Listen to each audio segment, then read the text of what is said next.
কাজিয়া নহয়, মাটিবাৰী কাজিয়া, ভাই ককাৰ মাটিবাৰী কাজিয়া, সম্পৰ্কৰ কাজিয়া নহয়। তেওঁলোকৰ সম্পৰ্ক আগৰ পৰাই ভাল। AIUDF আৰু কংগ্ৰেছৰ সম্পৰ্ক আগৰ পৰাই ভাল। যোৱা বিধানসভা নিৰ্বাচনতো ভাই ককাইৰ দৰে একেলগে ইলেকশ্যন খেলিছেই। যোৱাবাৰ প্ৰদ্যুৎ বৰদলৈ ডাঙৰীয়া জিকিছিল, তেতিয়া AIUDF কেণ্ডিডেট দিয়া নাছিল।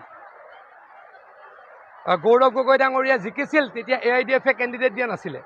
গতিকে তেওঁলোকৰ মিলা প্ৰীতিটো আছেই। কিন্তু এতিয়া মই আগতেও কৈছিলোঁ, তেওঁলোকৰ কেতিয়া মিত্ৰতা হয়, কেতিয়া মিত্ৰতা নহয়, কোনো ঠিকনা নাই। গতিকে আপোনালোকে যেনেকৈ শুনিছে ময়ো শুনিছোঁ। আজি হেনো ডিব্ৰুগড়ত তেওঁলোকৰ মিটিং আছে। ডিব্ৰুগড়তে বোলে শুনিছোঁহে, মই নাজানো, আমিতো আৰু তেওঁলোকৰ ভিতৰৰ কথা ইমান নাজানো। কিন্তু আজি বোলে প্ৰদ্যুৎ বৰদলৈ ডাঙৰীয়া আৰু গৌৰৱ গগৈ ডাঙৰীয়াই আনুষ্ঠানিকভাৱে ক'ব, দাবী জনাব AIUDFৰ লগত মিত্ৰতা হ'ব লাগে বুলি।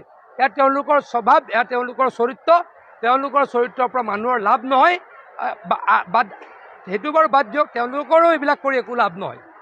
তেওঁলোকৰ লাভ নহয়। অহা লোকসভা নিৰ্বাচনত অসমত ডক্টৰ হিমন্ত বিশ্ব শৰ্মা ডাঙৰীয়াৰ নেতৃত্বত আমাৰ মিত্ৰ শক্তিয়ে 12টা সমষ্টিত জয়লাভ কৰিম। AIUDF অবিহনেতো কংগ্ৰেছ এতিয়া আচলতে তেনেকুৱা নহয়। য'ত কেইটামান সমষ্টি, 3টা লোকসভা সমষ্টি,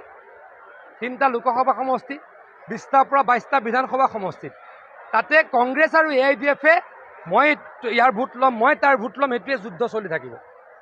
বাকীত আৰু তেওঁলোকৰ কাম নাই। বাকী তেওঁলোকৰ কাম নাই।